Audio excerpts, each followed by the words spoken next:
Nuevamente para continuar con nuestro programa Conectando Agendas, programa que está coorganizado entre ASAEC, Asociación Argentina de Estudios Canadienses, y el Vicerrectorado de la Universidad Nacional de Rosario. Este programa cuenta con el auspicio de la Embajada de Canadá.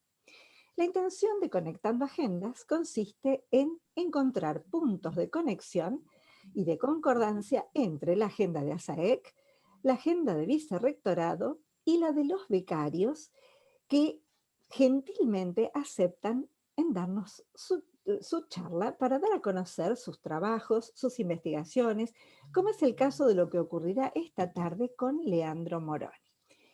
Bueno, como todas las tardes que nos encontramos los días miércoles, para dar lugar en este caso a la agenda de invierno que estamos transitando, le pedimos a nuestro vicerrector, Darío, para que haga la apertura de la jornada. Adelante, Darío.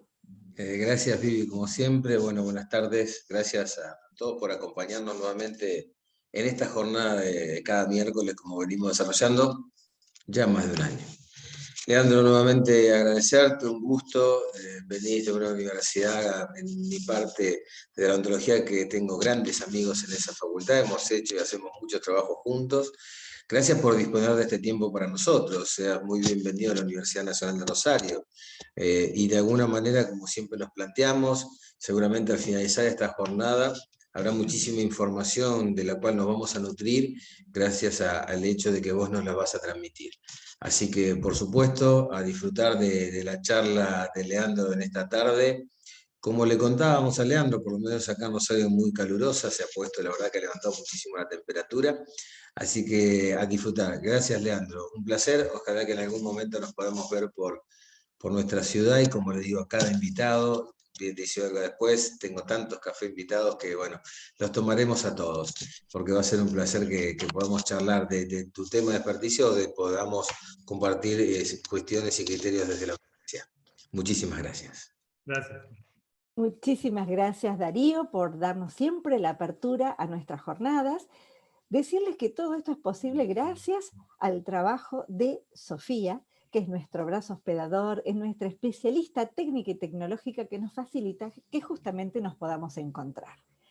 Bueno, y ahora le damos la palabra a la presidenta de ASAEC, a Olga Corna, para que haga la presentación de nuestro invitado de esta tarde. Adelante, Olga. Bueno, gracias, Vivi.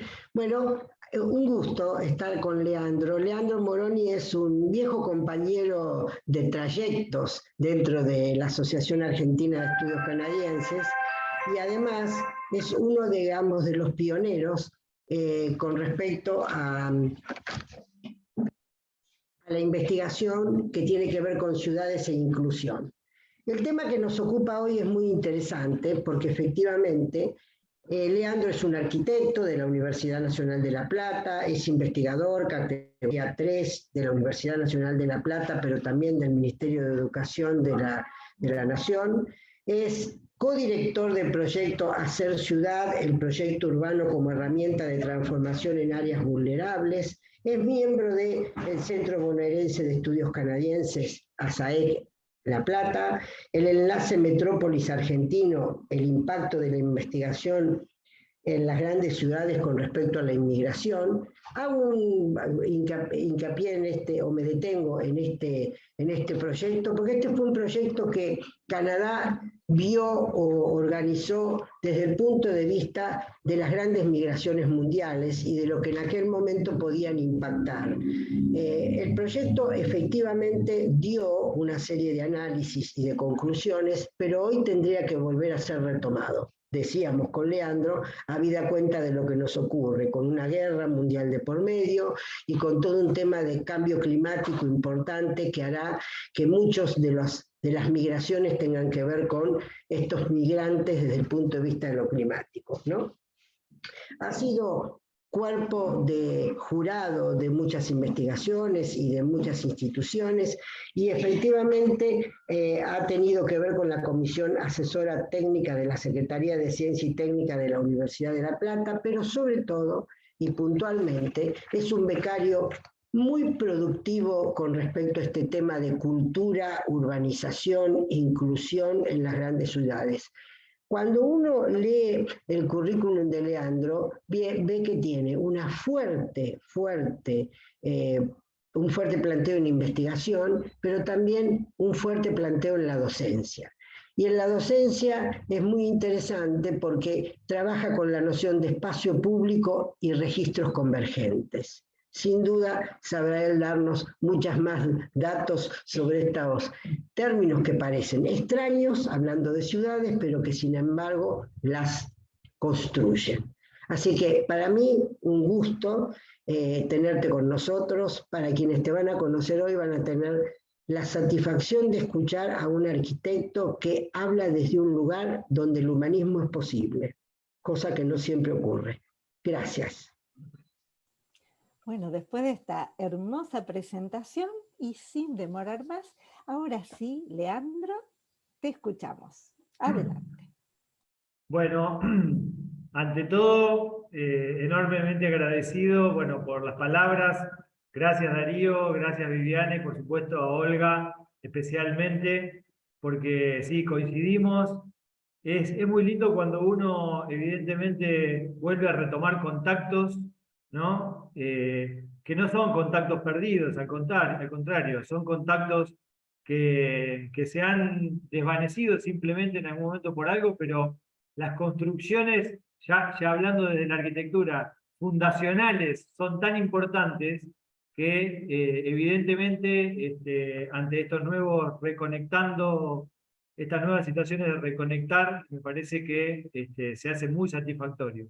Para mí fue un placer enorme el llamado, la invitación, volver un poco a retomar y volver un poco a los estudios canadienses que sí, en sus años fueron tremendamente productivos y para mí incluso fue muy formativo e incluso perfiló parte también de mis investigaciones y de mis intereses, ¿no? Que obviamente estaban despertándose en el primer arranque, digamos, de mi profesión y de mis investigaciones urbanas.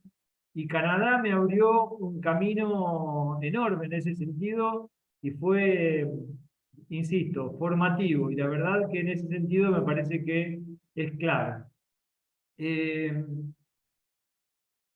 Por otro lado, bueno, voy a ir compartiendo algunas imágenes. ¿Se ve bien ahí? Sí, perfecto, Leandro. Sí, perfecto, Leandro. Bien.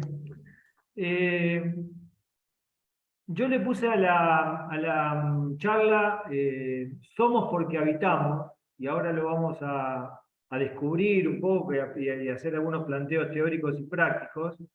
Y ciudad e inclusión cultural. A ver si pasa. Y para eso me parece que es importante contextualizar un poco de dónde vengo, esto vinculado a mis anteriores becas, como decía, haber hecho becas de investigación en urbanismo a través de Canadá, para mí me abrió un camino enorme, incluso hasta pude descubrir algunas facetas dentro de las ciudades que antes no las tenía planteadas. Yo tuve oportunidad de ir en el 95-96 a Winnipeg, ¿no? La provincia de Manitoba, donde nadie iba, todos iban a las grandes ciudades, un poco atraído por la idea de hacer una investigación comparativa con las ciudades de mediana escala y sobre todo de la pampa húmeda de la provincia de Buenos Aires, donde había encontrado una similitud con las praderas de la zona de Manitoba y de Winnipeg, que a partir del el trazado de las vías que unía el este con el oeste, empezaron a armar un montón de ciudades vinculadas a las clásicas ciudades nuestras, ¿no? De la estación, la plaza, la municipalidad, los graneros al borde de las estaciones, etcétera, etcétera. E hice una comparación muy interesante entre cuáles eran los patrones de asentamiento vinculados a ese tipo de cosas. Y a partir de ahí, en realidad, obviamente, cuando uno va a Canadá por primera vez, se deslumbra fundamentalmente por la idea de la ciudad multicultural, ¿no? Y yo, de alguna manera, o me atravesó en mi investigación un poco cómo esa multiculturalidad tenía representación en la forma urbana, en la ciudad. Y a partir de ahí, obviamente, apareció un poco el interés por seguir trabajando ese tema de cómo las distintas culturas hacían a la ciudad y la ciudad hacían a sus culturas. Y a partir de ahí fue, como decía Olga, la invitación que tuvo la Embajada de Canadá, que en ese momento estaba participando de este gran proyecto internacional Metrópolis, que trabajaba cuáles eran las repercusiones en las grandes ciudades de las inmigraciones. Y yo, afortunadamente, tuve la oportunidad de participar en congresos internacionales y equipos de trabajo donde yo tomaba la dimensión espacial, ¿no? Que en general, obviamente, tampoco era alguien que la abordaba, simplemente la inmigración muchas veces se toma desde la problemática social, desde la problemática económica, desde la problemática del trabajo, ¿no? Etcétera, etcétera, etcétera. O de la discriminación, bueno, un montón de cuestiones. Pero a mí lo que siempre me interesa es cuál es la repercusión que todo este tipo de cosas tiene en lo urbano, ¿no? Bueno, y a partir de ahí, que trabajamos muchísimo, también pude tener una segunda oportunidad, que en este caso sí fui a estudiar específicamente lo que le llamé la ciudad inmigrante en Vancouver, ¿no? Donde justamente encontré cómo mini ciudades dentro de otras ciudades se generaban a partir de enclaves vinculados a una cierta cultura, fundamentalmente en Vancouver, la cultura asiática, ¿no? Por el intercambio grande que tienen por el Pacífico, y el estudio de las Chinatowns, etcétera, etcétera, etcétera, etcétera. Eso a mí me provocó también, me despertó, digamos, un interés, no solo en lo físico y en lo urbano, sino teniendo esta mirada holística que obviamente impone la ciudad, ¿no? La ciudad como el artefacto más complejo creado por el hombre, y donde se manifiestan de alguna manera todas las variables que hacen al ser humano y al vivir en sociedad. Y posiblemente tuve también una mirada crítica, ¿no? Que creo que también es el desafío de nosotros, de los profesionales, de los investigadores, siempre no quedarse con lo que uno simplemente investiga y mira, sino lo interesante es el despertar de alguna manera para encontrar la variable crítica que a uno le permite ensanchar, ¿no? esa cuestión de investigación. Esto creo que sirve para cualquier camino de investigación, y posiblemente tal vez por la formación proyectual que yo tengo, tiene que ver con eso, ¿no? Que ir en búsqueda de alternativas que superen a la realidad. Y a partir de ahí tuve una mirada crítica también de la cuestión del multiculturalismo, ¿no? Que en realidad es como una instancia que ahora se ha superado, porque en muchos casos lo multicultural, ¿no? Simplemente lo que esgrimía era mostrar las diferencias, ¿no? Decir, bueno, son enclaves multiculturales, pero que se segregan físicamente, espacialmente, en ciertos lugares. Sobre todo esto ha pasado mucho más en Estados Unidos, ¿no? O en otras latitudes, que en Canadá en particular, que tiene un arraigue mucho más multicultural e integral, ¿no? Y social.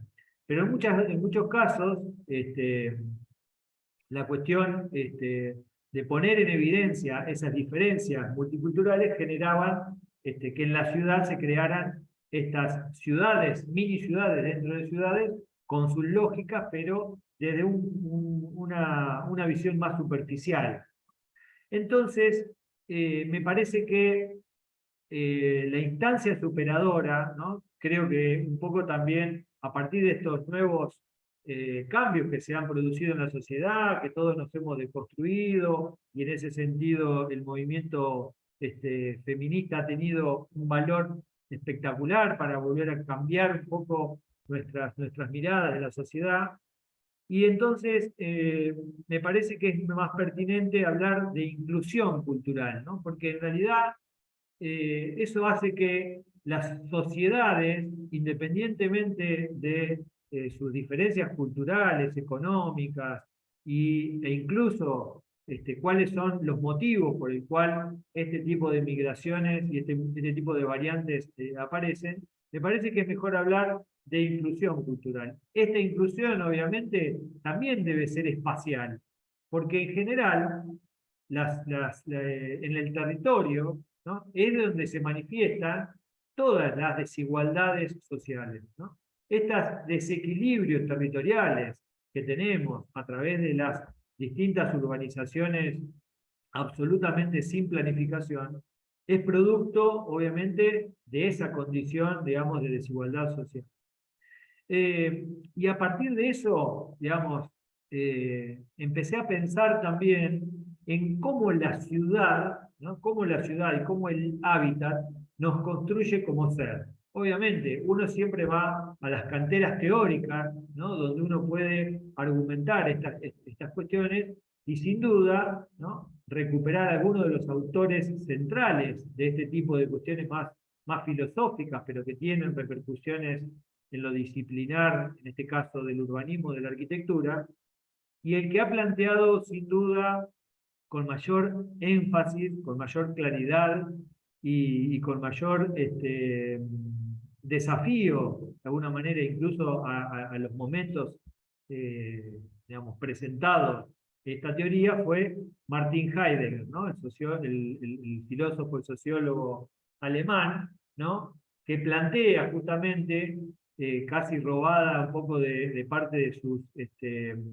de sus conferencias, el título de mi charla, que es Somos porque habitamos, ¿no? Porque él de alguna manera esgrime, y yo coincido, ¿no?, en que el hábitat fundamentalmente nos construye como ser. ¿Por qué? Porque en verdad, siempre somos un ser social, ¿no? ¿Y dónde desarrollamos nuestra vida en sociedad? En las ciudades, ¿no? En las ciudades, en el intercambio con el otro. Y esa idea de construir, ¿no?, de construir, nos hace como ser. Es casi una cuestión ontológica, pero creo que tiene tanta repercusión en lo espacial y en lo social. Entonces el hombre, de alguna manera, incluso se ha sido cada vez más urbano, ¿no?, desde el momento en que deja de ser nómade, ¿no?, y empieza a asentarse y empieza a intercambiar con otras sociedades, empiezan a generarse las ciudades. Desde esa cuestión histórica a hoy, digamos, el ser, sin duda, se conforma a través del habitar. Y es sin duda, en ese sentido, lo que me interesaba es cómo al inmigrante, al nuevo llegado a una ciudad, también se va construyendo en su nueva condición de inmigrante, que lo interpela también como ser humano, pero genera, digamos, con su nueva cultura, ¿no?, un aporte a la ciudad que transforma. Entonces hay como un intercambio y una reciprocidad enorme, donde la ciudad se construye a partir de los habitantes y los habitantes se construyen a partir de la ciudad.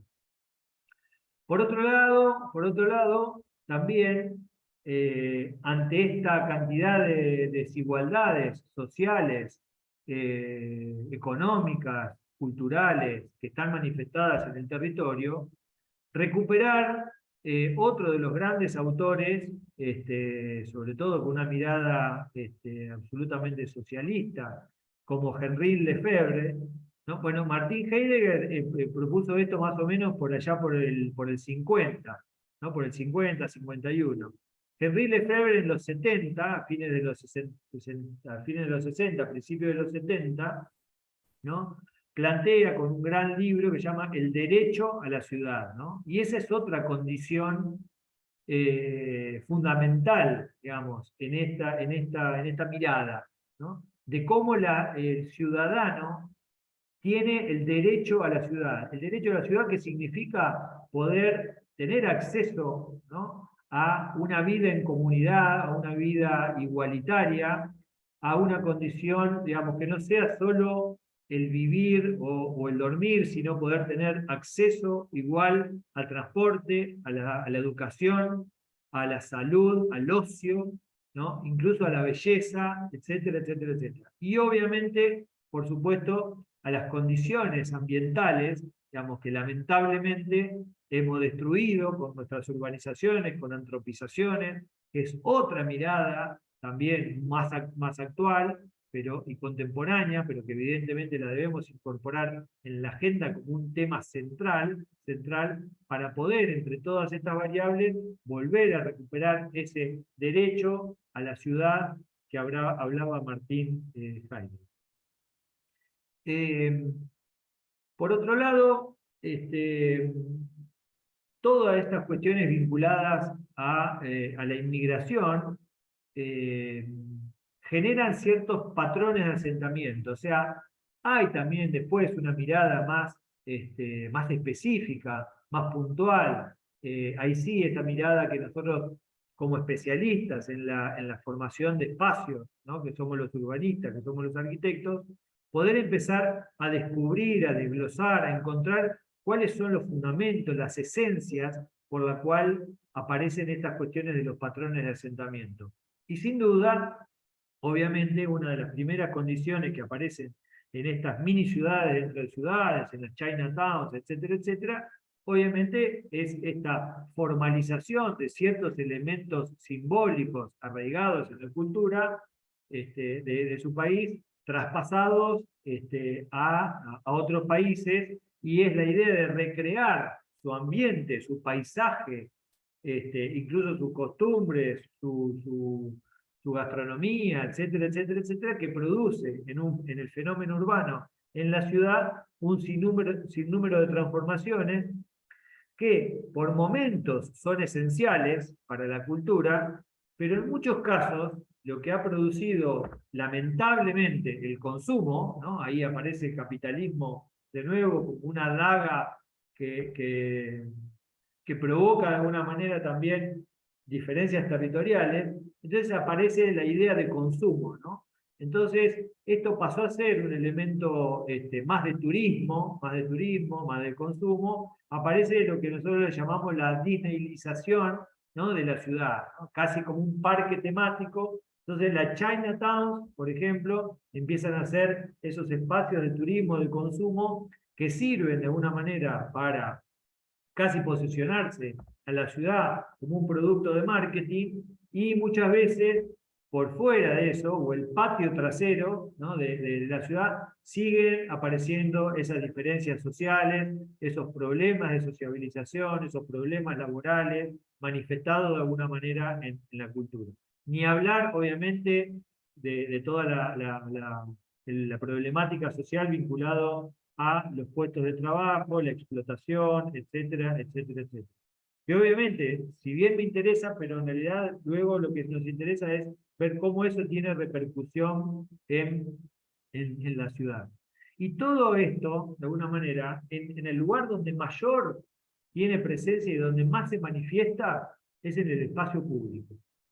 El espacio público, ese espacio de todos, ¿no?, ese espacio de todos, que muchas veces es el espacio de todos, pero es el espacio de nadie cuando el Estado se retira, en realidad tiene como la doble condición, ¿no? Por un lado, ¿no?, es un elemento tangible, ¿no?, que lo usamos, que lo tocamos, todo, pero por otro lado, digamos, su idea de público, ¿no?, nos transforma en esa cuestión inconmensurable, ¿no?, de la capacidad que tenemos, o la posibilidad que tenemos de usarlo todo. Y una de las cuestiones fundamentales que en el uso de ese espacio público es que nos construye como ciudadanos. Entonces, ciudad y ciudadanía, o espacio público y ciudadanía, empieza de alguna manera también a hablar de la condición, digamos, que hablaba Heidegger, del ser y el habitar. Jordi Borja, otro gran urbanista catalán, habla, digamos, de ciudad y ciudadanía casi como una condición sine qua non para que se produzca esta situación. Y el espacio público, en definitiva, es el que habla de cómo es nuestra ciudad, de cómo somos como ciudadanos. De hecho, uno muchas veces dice, si alguien quiere ver cómo es esa sociedad, mire sus plazas, mire sus veredas, mire sus parques, ¿no? Y ahí es donde se amalgama absolutamente toda la sociedad. Incluso donde se manifiestan las mayores tensiones, ¿no? Porque en definitiva, y eso es lo interesante de una sociedad viva, una sociedad inclusiva, de iguales, donde todos podamos convivir, todas las clases sociales, todas las diferencias económicas, se manifiestan muchas veces en esos intereses. Y en esa lucha de intereses, el que tiene que terciarizar es el Estado, brindando la posibilidad de que justamente esa amalgama de sociedad, por lo menos lo que creo yo, igualitaria, se pueda plantear.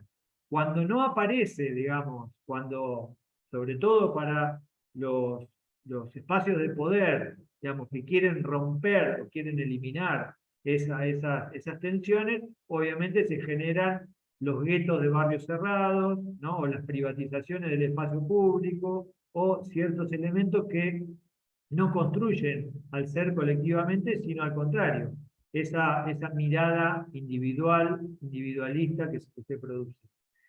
Este tema, de alguna manera, está muy manifestado en la problemática entre el inmigrante y el receptor, ¿no? Porque en general el receptor, sobre todo, pareciera como que está invadido por otras culturas, trata, digamos, de alejarse e irse a otros barrios, y así la ciudad, además, se desnaturaliza, ¿no? Y empieza, obviamente, a provocarse las suburbanizaciones, ¿no? Las ocupaciones de tierras productivas en los alrededores de las ciudades, ciudades absolutamente discontinuas, caras para el Estado, ¿no? Porque la ciudad se retira, el Estado tiene que de alguna manera ir a dar servicios, transporte, etcétera, etcétera, en las afueras. Se terciariza el centro y se provoca esta idea de desigualdades territoriales. Todo esto, de alguna manera, lo manifiesta sin duda el espacio público.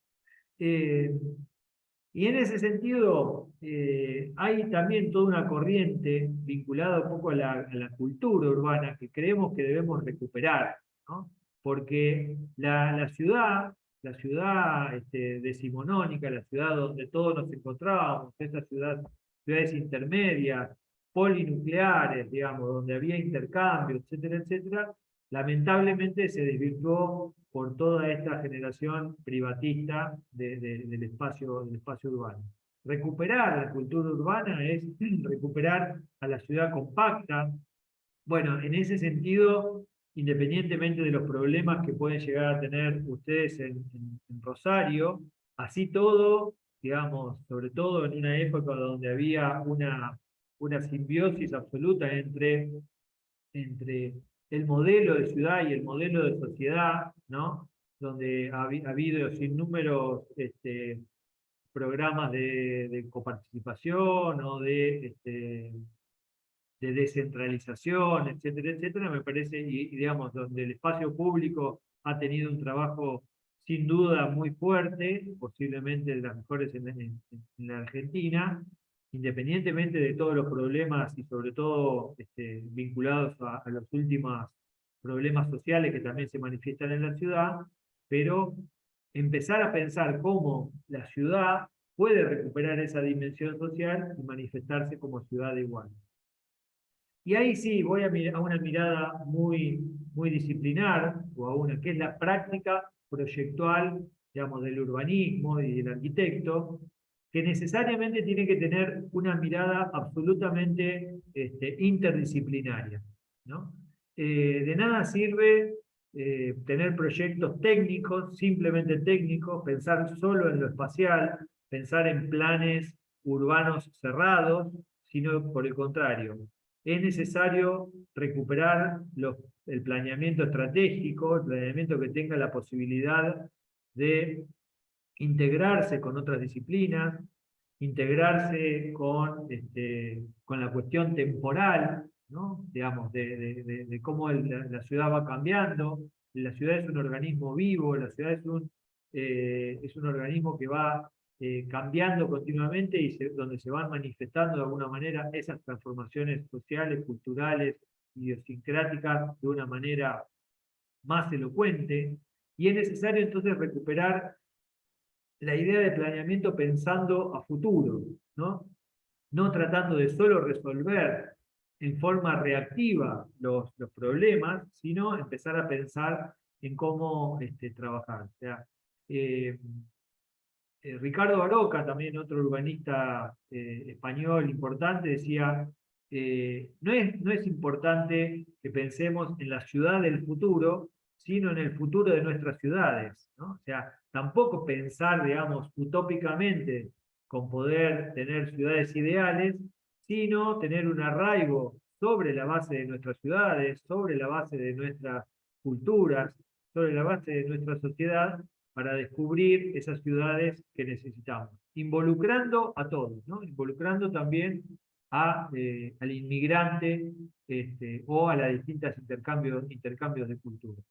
Y para eso, esta mirada disciplinar, es necesario tener proyectos urbanos, ¿no? O sea, yo soy muy defensor del proyecto, porque en realidad en la medida que nosotros podemos tener un proyecto de país, un proyecto de ciudad, un modelo, y tener proyectos, porque si no muchas veces, al no tener proyectos, el mercado muchas veces nos arrasa, ¿no? Y obviamente va encontrando en esos lugares donde es posible meterse y resolver una cuestión mercantilista, y en ese sentido la ciudad es el mejor campo para que eso se produzca. En cambio, si uno tiene proyectos donde pensar integralmente de la ciudad, donde obviamente las cuestiones ambientales debemos volver a repensarlas, volver a recuperar las condiciones ambientales previas de la ciudad, volver a tener organismos de participación, gestión participativa, donde poder escuchar a los ciudadanos, donde encontrar nuevas herramientas, obviamente que toda la pandemia nos ha generado también una nueva mirada en la gestión participativa de la ciudad, es fundamental.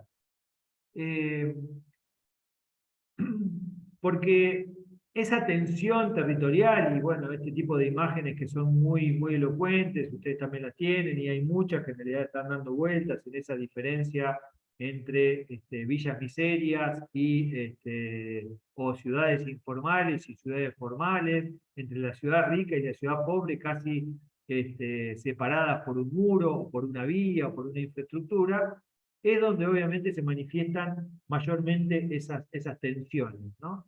Esas tensiones que obviamente en lo territorial aparecen, nos desafían, la mirada, lo podemos ver diariamente, ¿no? Cuando recorremos un poco nuestras periferias. Obviamente que esto es un patrón latinoamericano, sin duda, aunque también, sobre todo en Estados Unidos, lo tienen escondido, pero en realidad también se manifiestan. Ni hablar en Europa con todos los barrios y los guetos de los africanos o de todos los inmigrantes que en realidad han sido refugiados y vuelven un poco a desaparecer del centro y nos largan en la periferia. Bueno, todos estos productos es básicamente nuestras ciudades desiguales.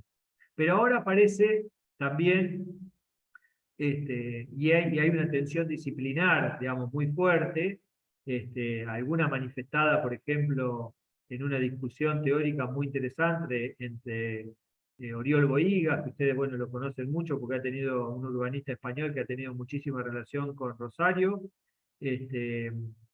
y Ren Koolhaas, ¿no? Que es como un arquitecto más contemporáneo, ¿no? Donde Ren Koolhaas, casi en una forma irónica, pero bueno, ha escrito algunos libros donde se pregunta si la calle ha muerto, ¿no? A partir un poco de los flujos de las redes, ¿no? Que ya en realidad no es necesario tener ciudades, sino que todo se manifiesta a través de de los canales de comunicación como Internet, o los flujos, o el Street View, o YouTube, o un montón de cuestiones, que obviamente la pandemia y la globalización ha sin duda provocado mayor énfasis.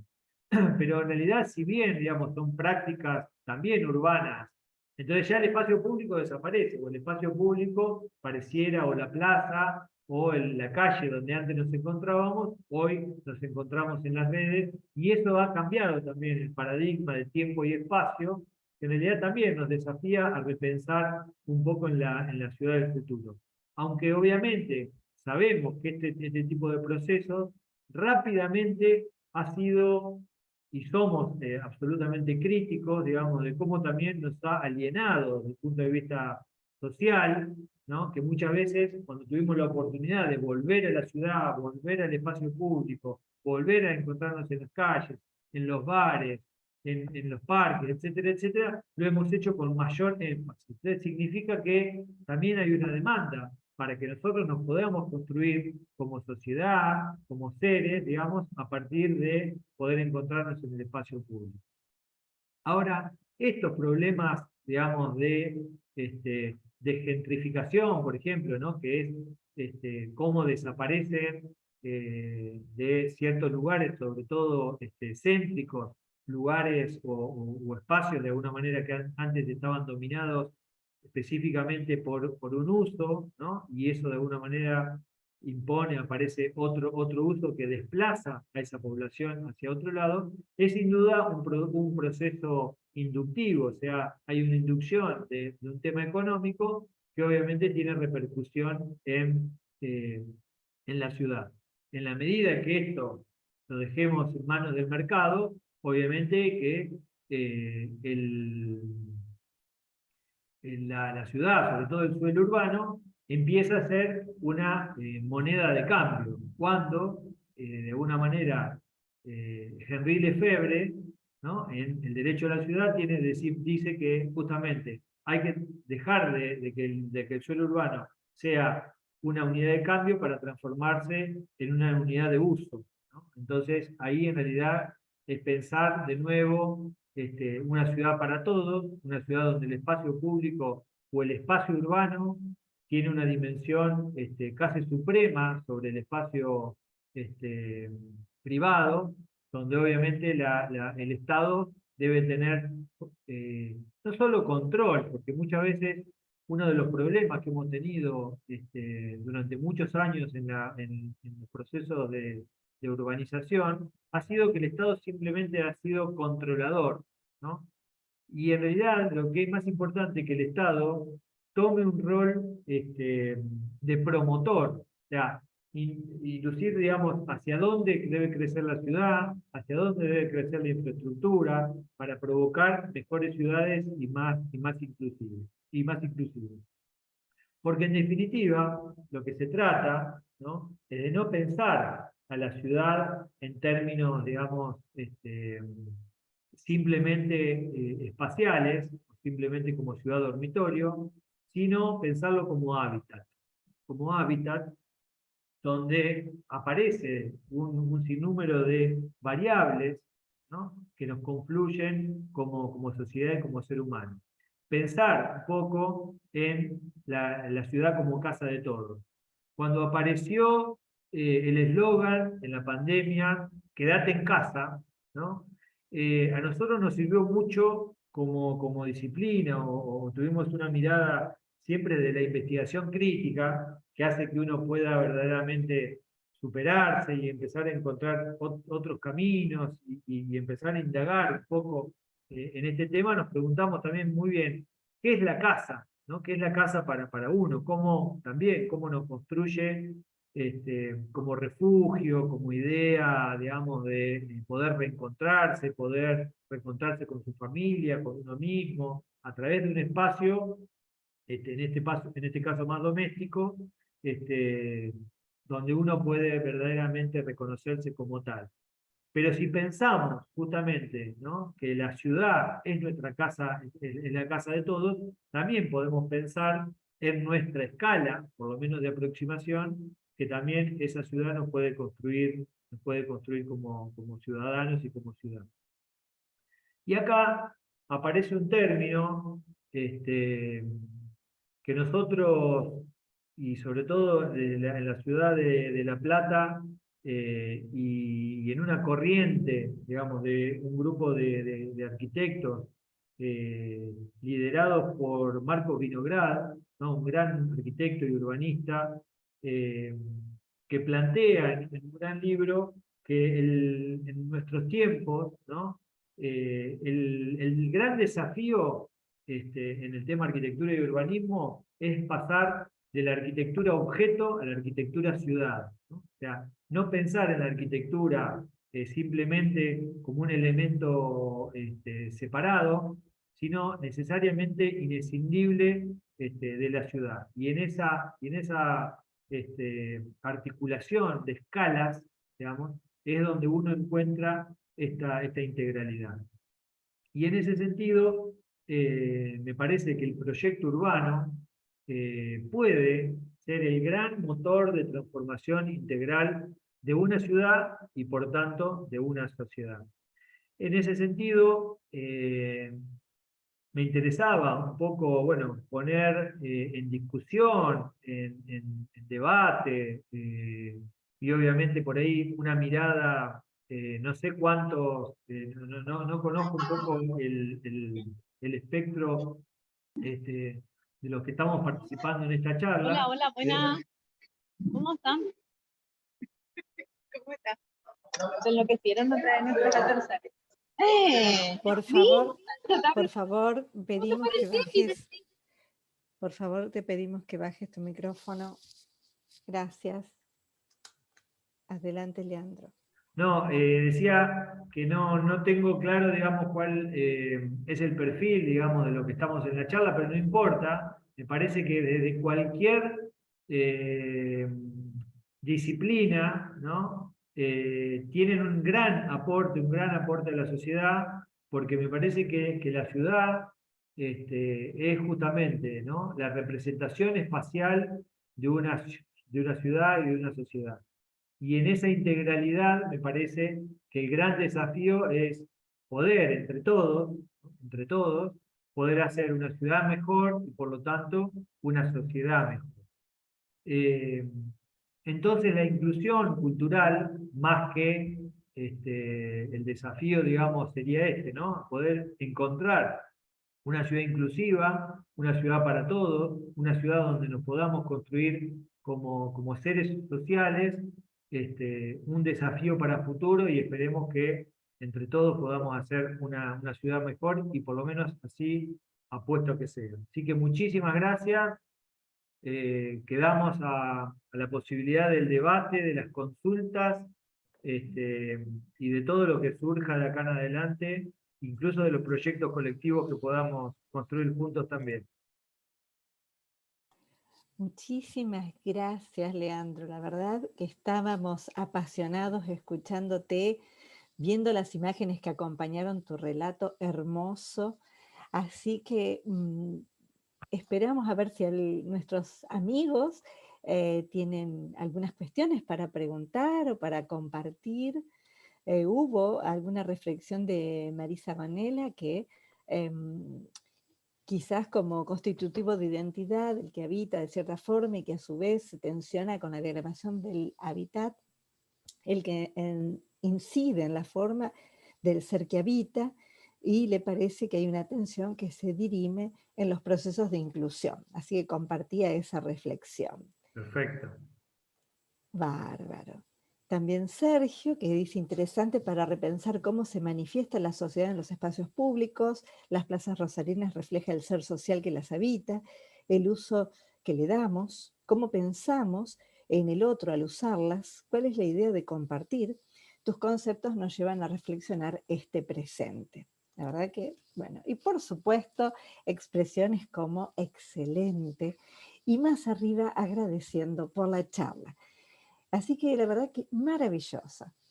Yo me permitiría, si ustedes me permiten, yo haría un comentario que en parte tiene que ver, vos hiciste un abordaje absolutamente filosófico absolutamente profesional del hecho de pensar las ciudades, y yo les compartiría un dato curioso.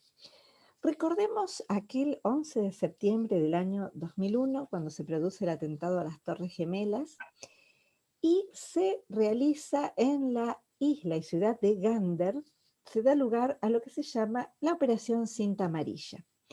En ese momento, mientras ocurrían los atentados a las torres, se cierra todo el espacio aéreo de Estados Unidos. Y entonces se solicita, por ejemplo, a Canadá que prestara algunos aeropuertos para que pudieran recibir algunos de los aviones, básicamente los que provenían de Europa y tenían destino a alguna de las ciudades de Estados Unidos. La isla de Gander, que pertenece a Terranova, es una isla pequeña, pero donde había un aeropuerto que había servido desde la Segunda Guerra Mundial, fue estratégico para el envío de los aviones a Europa y que hasta no hacía mucho había servido para repostar combustible a los aviones transatlánticos. Y en ese momento, aquel 11 de septiembre de 2001, tenía apenas un flujo de 8 aviones diarios en el mejor de los momentos. Bueno, de repente, una población de algo menos de 10.000 habitantes recibió 38 Boeings, los aviones más grandes, del cual descendieron 9.000 viajeros, que les dieron asilo durante pocos días. Los últimos se quedaron hasta el 5.º día después de esto, pero se produjo en este hecho que vos también, y desde un abordaje tan filosófico y tan completo hiciste, que la gente cómo transformó a la ciudad en un lugar para habitar. Porque imaginemos que una ciudad de apenas 9.000 habitantes no tenía ni suficientes hoteles, ni suficientes lugares donde albergar, ni había restaurantes. Bueno, todos abrieron sus casas y se creó una fraternidad entre aquellos viajeros y esos residentes que se sostiene hasta el día de hoy.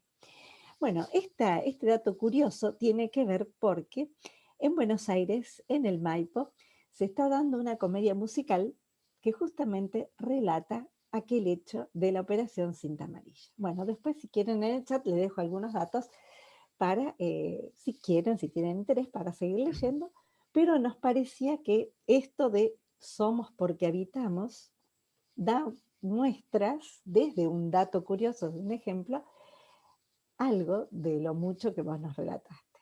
Muchas Muy gracias. interesante, no conocía el caso, muy interesante, bien, la verdad que sí. Bueno, gracias. Bueno, y acá siguen los excelente presentación. Y Diego Rodríguez consulta, ¿qué opinión tenés sobre la importancia de los edificios escolares inteligentes? Mirá, no conozco mucho, pero me parece que en realidad es fundamental, digamos, poner énfasis en la infraestructura escolar. Sin duda, me parece que es uno de las grandes falencias, digamos, que la democracia lamentablemente ha tenido, no haber podido, como años anteriores, entender a que la escuela, ¿no? Y sobre todo la institución escuela, el edificio escuela, se transforme en el gran espacio de inclusión. Entonces me parece que en ese sentido, sobre todo, bueno, la cuestión vinculada a toda la arquitectura inteligente y sobre todo que el mismo edificio pueda ser como instrumento de educación, ¿no? Entonces, todo lo que tenga que ver, todo lo que venga bienvenido a tener buena arquitectura con buenas orientaciones, ambientalmente amigables con el ambiente, o aquellas escuelas donde se producen intercambios vinculados a huertas comunitarias, a generación de ciertas situaciones de trabajo social, oficio, todo me parece clave. Y en ese sentido, ¿por qué? Porque en realidad no hay mejor camino en la pedagogía ¿no? Que poder hacer simultáneamente, en el momento que estoy aprendiendo, generar de alguna manera una idea y se pueda llevar a cabo. Entonces me parece que en ese sentido, estas escuelas inteligentes también tienen un gran desafío para generar ese tipo de caminos, me parece clave. Bárbaro, estamos todos de acuerdo, es así. El espacio que habitamos, somos porque habitamos. Una vez más, la denominación de la charla se hace presente. Exactamente. Exacto.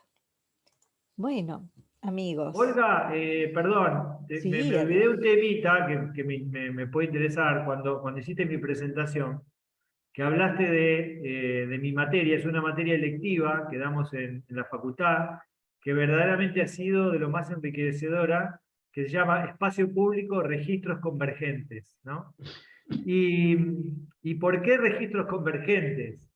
Y un poco tiene que ver con que la ciudad, o el espacio público sobre todo, tiene tanto multiescala, le llamamos nosotros que es multiescalar, es multifactorial, es tan compleja y tan dinámica, que es muy difícil abordarlo desde de un solo campo, ¿no?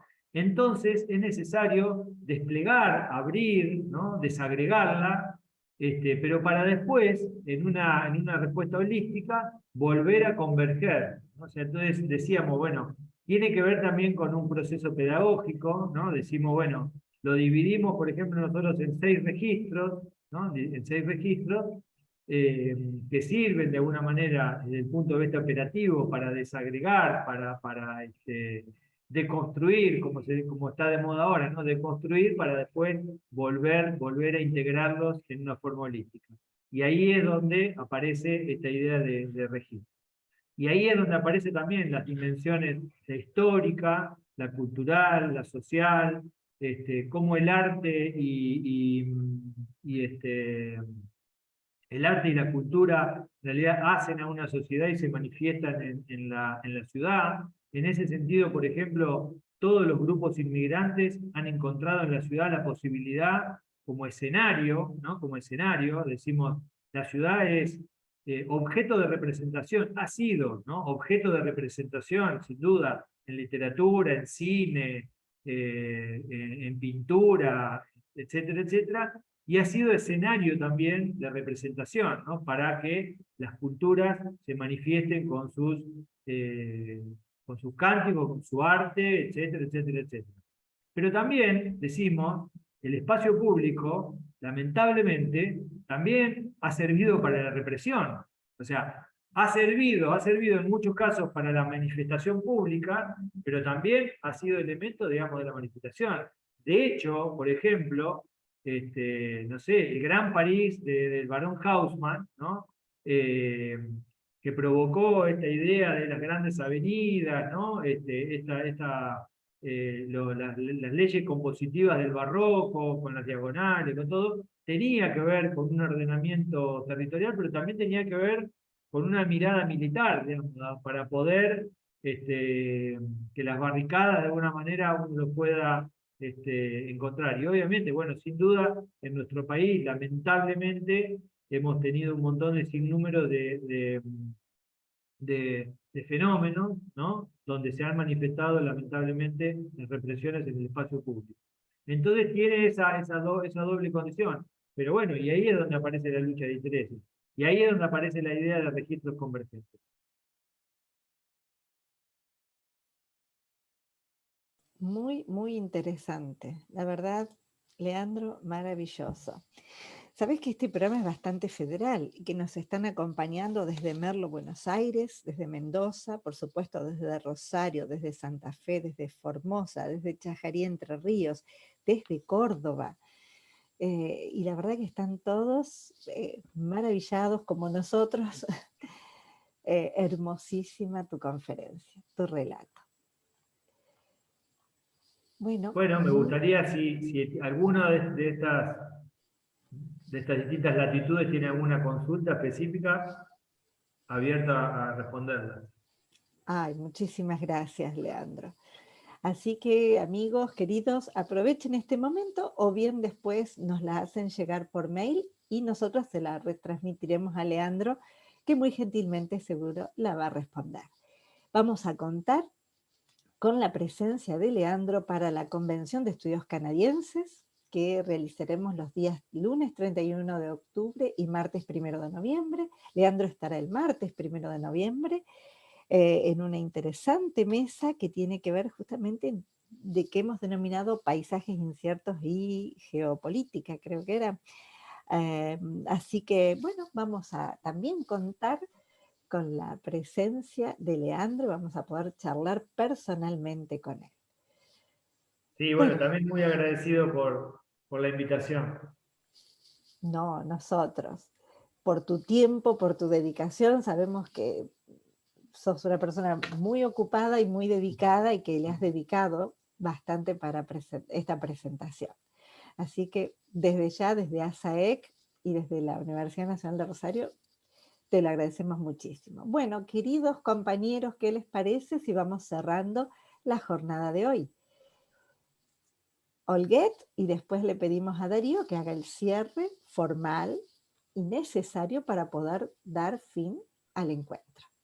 Bueno, muchísimas gracias. Gracias, Vivi. Muchísimas gracias, Leandro. Yo seguí atentamente tu disertación, tu charla, porque hay varios temas interesantes desde el punto de vista del recorrido que hiciste, como para ubicarnos en el tema, ¿no? Y esta noción de tensión disciplinar y transformación integral me parece básica desde el punto de vista de revisar las ciudades. Cuando uno habla del espacio público puede hacer una historia enorme. Cuando uno habla de estos vectores que vos mencionabas con respecto a nuestras universidades, tienen paradigmas fantásticos desde la perspectiva de quién colocó el orden en esos lugares. Pero también hay una cosa interesante, cuando uno te escucha hablar y escucha esta ocupación más que preocupación con respecto a cómo es la distribución territorial de las ciudades y las nuevas miradas, uno piensa que nosotros desde estas charlas podemos colaborar mucho con aquellas ciudades, como por ejemplo Rosario, que está en este momento absolutamente imbuida en la posibilidad de transformar un downtown que se ha construido sin quererlo en un lugar de espacio que por lo menos tenga que ver con lo creativo.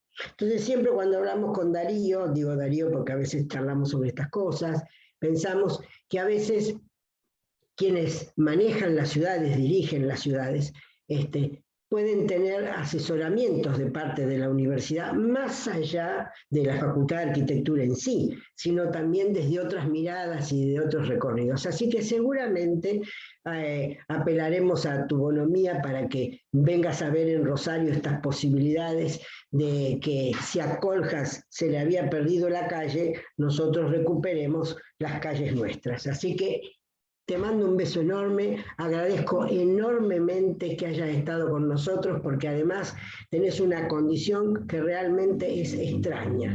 Das tanta tranquilidad en la dificultad de lo que hablas que uno cuando termina tu charla cree que sabe. Eso es fantástico. Así que, gracias. Gracias a vos, Olga. Bueno, y ahora sí le pedimos a nuestro vicerrector que haga el cierre formal del día de hoy. Me sonreía porque creo que el resumen de Olga fue espectacular. Amén de que fue atrapante la charla, vos imaginate que desde la odontología planteaste todo un orden y un urbanismo que, bueno, nosotros pensamos lo mismo en la cavidad bucal. Pero no, me gustó mucho el ejemplo de las plazas y todo lo demás, la verdad que es muy cierto. Y uno cuando puede estar en algunas ciudades que este tipo de situaciones están resueltas o están muy ordenadas, las marca. Yo, por cuestiones familiares, en su momento mi señora es de Esperanza, he conocido Esperanza, y bueno, este tipo de cosas de la plaza ordenada, las calles ordenadas, bueno, son cosas que a uno lo llevan a realmente estar muy atrapado. Como dije al principio, no tenía ninguna duda, esta charla iba a pasar esto, fue realmente muy gratificante, da muchas ganas de seguir escuchándote, da muchas ganas de seguir estando atento, como bien dijo Olga, porque es más, yo te digo una cosa, creo que salimos de acá y vamos a empezar a hacer planteos de urbanismo en la ciudad de Rosario, imprudentemente después de la charla que vos nos diste. Muchísimas gracias. Seguramente nos vamos a tomar ese café cuando estés con nosotros aquí en el Congreso y nos vamos a poder conocer, vamos a poder disfrutar de charlar de tantas otras cosas y seguramente, como lo hago siempre, imprudentemente haré algunas consultas como para ver si nos ayudas a pensar también en muchísimas cosas que desde la universidad también tenemos la responsabilidad de proponer. Gracias a todos, como siempre, por esta jornada tan gratificante que hemos tenido. Siempre nosotros, Leandro, tenemos una forma muy particular de despedirnos, donde yo, por supuesto, a Sofía, a Olga, a Viviana, a vos y a todo el auditorio le digo muchísimas gracias. Nos vamos. Hasta la próxima. Realmente un placer haberte escuchado. Gracias a todos. Muchas gracias.